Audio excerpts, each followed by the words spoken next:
হযরত আদম আলাইহিস সালাম আল্লাহর কাছে ভুল হয়ে গেল, কিন্তু আল্লাহ রাব্বুল আমিন বলছেন ওই আদম আমার কাছে ভুল হওয়ার পরে তার দায় স্বীকার করে এমন ভাবে আমার কাছে প্রার্থনা করেছিল, ওই প্রার্থনাটা আমার কাছে এত বেশি পছন্দনীয় মঞ্জুর হয়েছিল দরখাস্তটা, আমি আদম আলাইহিস সালামের প্রার্থনাটা মুহাম্মদ সাল্লাল্লাহু আলাইহি ওয়াসাল্লামকে জানালাম।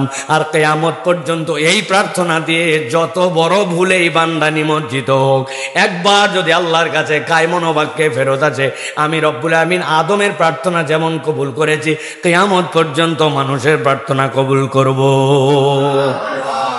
আল্লাহ রাব্বুল আমিন সূরা আরাফের 23 নম্বর আয়াতের মধ্যে বলছেন আদম আলাইহিস সালাম আল্লাহর কাছে মূলত দুইটা কথা বললেন। তো প্রিয় ভাইয়েরা, প্রথমে আমরা হযরত আদম আলাইহিস সালাম থেকে আমরা দোয়াগুলি আজকে আমরা শোনার এবং সেই বিষয়গুলি যেন আমরা হৃদয়ে অনুভব করতে পারি, সেইগুলির আলোকে আমরা আলোচনার মধ্যে প্রবেশ করব। আল্লাহ রাব্বুল আমিন যেন এই দোয়াগুলির প্রতিটার হকদার আমাদেরকে বানান, বলেন আল্লাহুম্মা আমিন। আল্লাহ রাব্বুল আমিন হযরত আদম আলাইহিস সালামকে সৃষ্টি করলেন। আদম আলাইহিস সালামের সৃষ্টির তিনটা দিক লক্ষণীয়।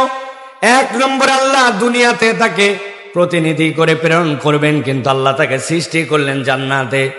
দুই নম্বর, দুনিয়াতে আল্লাহ যা কিছু সৃষ্টি করেছেন আল্লাহ সবগুলি কুন ফায়াকুনের হুকুম দিয়ে সৃষ্টি করেছেন। ইযা আরাদা শাইআন আইয়াকুলা লাহু কুন ফায়াকুন, হয়ে গেছে। কিন্তু আল্লাহ আদম আলাইহিস সালামকে কুন ফায়াকুন দিয়ে সৃষ্টি করেন নাই। আল্লাহ রাব্বুল আমিন আদম আলাইহিস সালামকে নিজে যত্ন করে নিজের হাত দিয়ে সৃষ্টি করছেন। তিন নম্বরে, আল্লাহ রাব্বুল আমিন যা নির্দেশ দেন তাই হয়।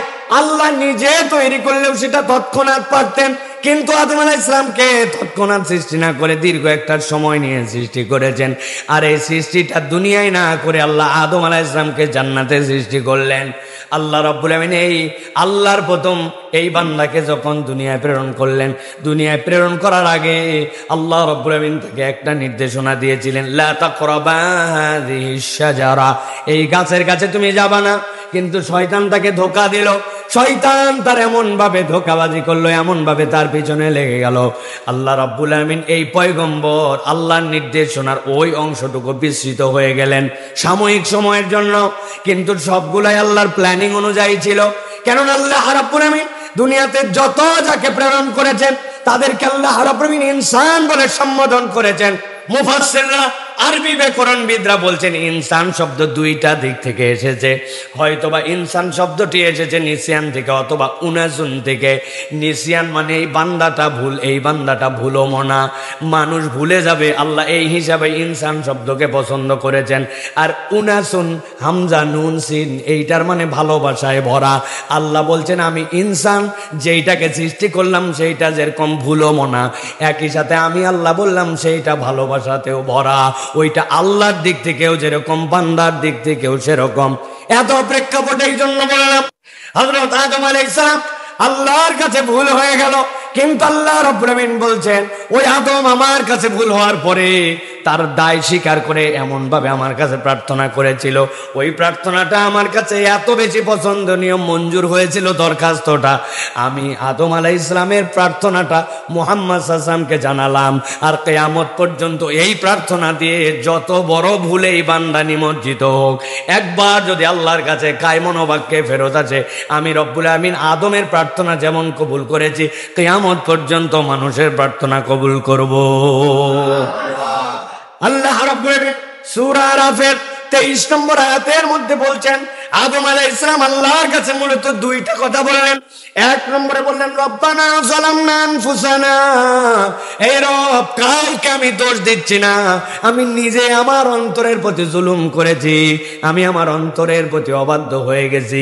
এই জুলুমের ব্যাখ্যা কি, এইটার দীর্ঘ আলোচনা আছে। রব্বানা যালামনা আনফুসানা মানে কি, আল্লাহ বান্দাকে আল্লাহর ইতাআত করার জন্য অন্তর দিয়ে সৃষ্টি করেছেন, কিন্তু বান্দা যখন নিজে ওয়াত্তাবা হাওয়া তার মন পছন্দ জিন্দেগির মধ্যে যায় তখন সে মূলত তার অন্তরের প্রতি জুলুম করে।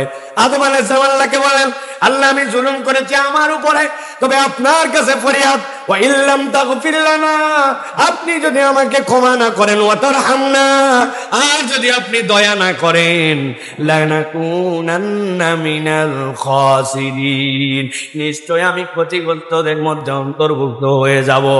আল্লাহ বলছেন আমার আদমের এই ক্ষমা প্রার্থনার দয়া ভিক্ষা আমার কাছে এত পছন্দ হলো, আমি আদম আলাইহিস সালাম আদমকে তো ক্ষমা করলামই, তার সন্তানদের জন্য এটা দিয়ে রাখলাম, তারাও যত বড় ভুলের মধ্যেই নিমজ্জিত হোক, একবার কায় মনোবাক্যে এটা দিয়ে ফরিয়াদ করলে আমি রব্বুল আমিন আদমের মতো তার সন্তানদেরও ফরিয়াদ কবুল করে নিব।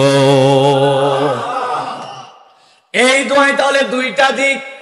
এক নম্বর, আল্লাহর কাছে সবসময় নিজের অপরাধের জন্য দায় স্বীকার করতে হবে, আর আল্লাহর কাছে দুইটা জিনিস যেতে হবে, আল্লাহ তুমি আমাকে ক্ষমা করো আর তুমি আমাকে দয়া করো।